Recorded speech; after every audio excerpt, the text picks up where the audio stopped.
وزیر خزانہ محمد اورنگزیب نے اعلان کیا کہ جن 42,000 دکانداروں نے رجسٹریشن کرائی تھی ان پر آج یعنی 1 جولائی سے ٹیکس لگ جائے گا، جبکہ نان فائلرز کو سزائیں بھی دی جائیں گی۔ 1 جولائی سے سرکاری ملازمت اختیار کرنے والوں پر نئی پینشن اسکیم کا اطلاق ہوگا۔ مسلح افواج کو نئی پینشن اسکیم سے 1 سال کے لیے چھوٹ دی گئی ہے۔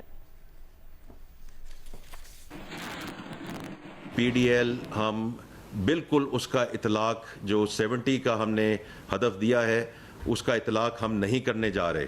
یہ ایک سیلنگ ہے جو رکھی گئی ہے۔ جو مفتاح صاحب نے 2022 میں قدم اٹھایا تھا کہ ریٹیلرز پہ ٹیکس لگ جائے، اس وقت لگ جانا چاہیے تھا، because we cannot have any segment which is not contributing to the society and to the exchequer۔ تو اگر وہ اس وقت لگ گیا ہوتا، وہ جو ایک بوئنسی کا ایلیمنٹ، میں لیکن ٹیکنیکل بات نہیں کرنا چاہتا، وہ ایک خاص رقم ہو چکی ہوتی اس وقت 2024 میں، بٹ اب ہم انشاءاللہ وہ کرنے جا رہے ہیں۔ اور میں اپنے جو تاجر بھائی اور بہن ہیں ان کا بہت مشکور ہوں، کیونکہ as of yesterday 42,000 retailers have registered. All of you know کہ کتنی انفنڈڈ لائبلٹی ہے آن دا پینشن سائڈ۔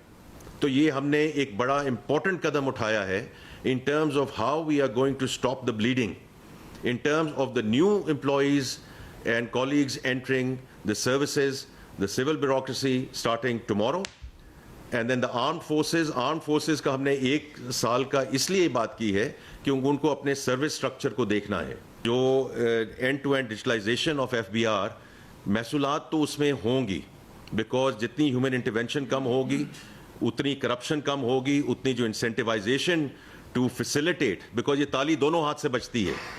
جب 750 بلین کا ایک ٹیکس، سیلز ٹیکس کا فراڈ ہے، تو ہماری جگہوں سے بھی لوگ ملوث ہیں، تو یہ کوئی آ کے کرتا بھی تو ہے نا، کوئی دیتا بھی ہے۔ اگر ہم کسی کو جا کے آفر کرتے ہیں تو پھر کوئی اس کو رسپونڈ بھی تو کرتا ہے نا۔ تو ہم نے یہ ہیومن انٹرونشن کو کم کرنا ہے، اور اگر یہ چیز رک جائے، can we then actually send it across to everything that the country and the nation is asking for کہ ہمیں آپ ریلیف دیں، کہ $1 billion approved by the World Bank، $1 billion for DASU۔ اور ابھی 2 دن پہلے آپ نے ہی رپورٹ کیا ہے، کیونکہ یہ صرف G2G کی بات نہیں ہے، in the private sector as well، کہ جو IFC نے $400 million اپروو کیا ہے for PTCL in the context of their acquisition financing۔